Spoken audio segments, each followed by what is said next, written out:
એક પિતા જેના માટે ધર્મની લાજ દીકરીઓના જીવનથી પણ મોટી હતી, અને બે દીકરીઓ જેણે સ્મિત સાથે આપ્યું પોતાનું માથું. આજે તમે એવી બે આહિર પુત્રીઓને ઓળખશો જેણે માન માટે માથું ગુમાવ્યું, પણ ગૌરવ કદી નહીં. જો તમે માનો છો કે બલિદાન માત્ર કથાઓમાં હોય છે, તો આ વાર્તા તમને હચમચાવી મૂકશે. આ છે યદુવંશની બે સત્યશીલા દીકરીઓની અમર બલિદાન કથા.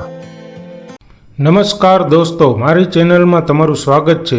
મારી ચેનલમાં નવા છો તો મારી ચેનલને લાઈક કરો, શેર કરો અને સબસ્ક્રાઈબ કરો. તો ચાલો શરૂ કરીએ આજની વાર્તા. હિન્દુત્વના ગૌરવ માટે માથું કાપી નાખનાર બે યદુવંશી આહિર પુત્રીઓની વાત. આહિરવીર દંગલસિંહ યાદવને તેમની પુત્રી અમર સતી આઈ રાણીઓ ગંગા જમુનાના બલિદાન માટેનો દુઓ. કટે શીશ સજે થાલો મેં, ગાય કિસે રાય ફગવારો મેં. વિદિશા જિલ્લાના સિરોંજ તાલુકાનું નાયકન ગામ, જે એક સમયે ટોંક નવાબને ગૌણ હતું. હિન્દુ લગ્નમાં વિભાજનને કારણે ટોંક નવાબ સિરોંજ સુધી સરહદ વિસ્તારવામાં સફળ રહ્યા હતા. તેમના લોકોની સુરક્ષા માટે ઘણા દેશભક્ત સ્વાભિમાની જમીનદારીઓએ નવાબની રજૂઆત સ્વીકારવી પડી હતી. એક સમયે સિરોંજ નવાબ શિકાર રમતા રમતા પોતાની સેના સાથે નેકણ ગામમાં પહોંચ્યા. તે અગાઉ પણ અવારનવાર શિકાર કરવા આવતા હતા. નાયકાનમાં પુલૈયા ગોત્રના નંદવંશી આહિર ઠાકુર હતા.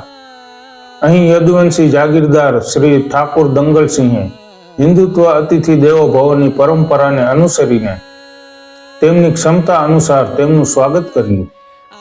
એ જ વખતે નવાબની નજર જમીનદારની બે દીકરીઓ પર પડી, કારણ કે તે ખૂબ જ સુંદર હતી.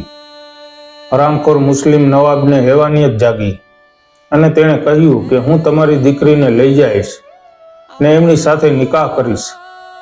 આ સાંભળીને દરબારમાં બેઠેલા બધા યદુવંશીએ મ્યાનમાંથી તલવારો ખેંચી લીધી.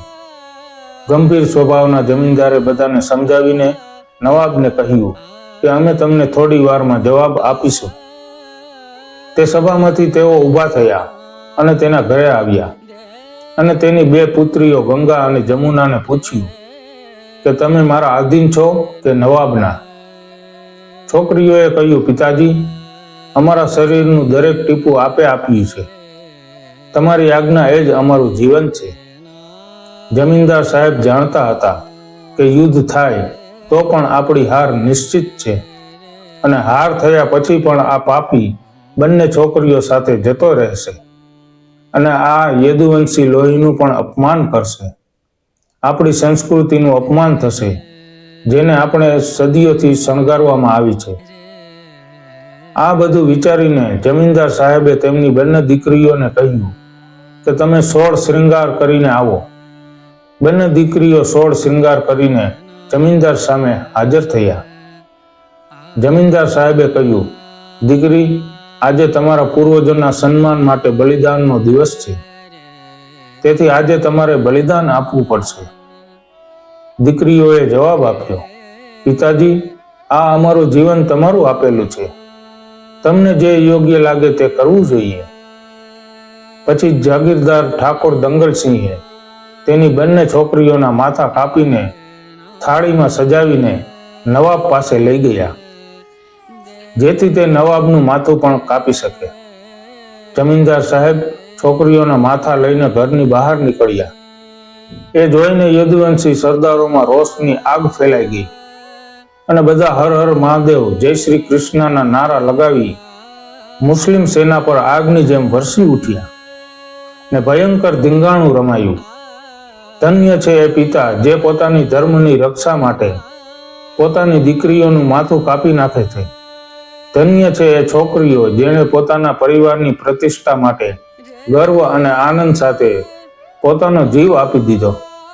ગંગા અને જમુનાનું બલિદાન માત્ર એક કથા નથી. આ આપણા સંસ્કાર, આપણા ગૌરવનું અમર પ્રતીક છે. જો તમને લાગે કે આ શહીદી દરેક હિન્દુએ જાણવી જોઈએ, તો આપણા ચેનલને સબસ્ક્રાઇબ કરો. આવો આપણે ઇતિહાસની જ્યોતને જીવંત રાખીએ. જય યાદવ, જય માધવ.